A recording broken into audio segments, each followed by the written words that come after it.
Ginklaro sang isa ka eksperto nga indi basehan ang manubo nga intellectual capacity sang isa ka tawo agod basehan ang mental nga estado sini.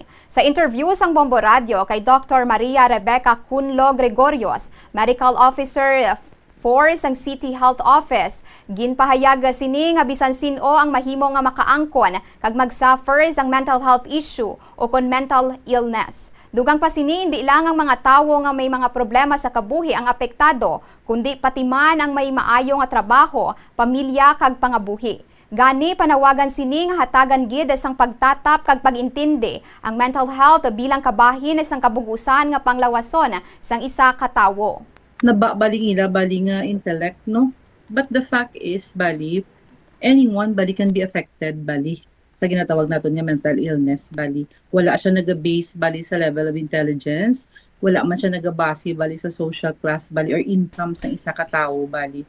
That's why, bali nga, pagbaghaba ka, bali nga mental illness, bali, damo siya factors nga nag-cause, bali. Nabatian ang kabahin sang pahayag ni Dr. Maria Rebecca Cunlo Gregorio.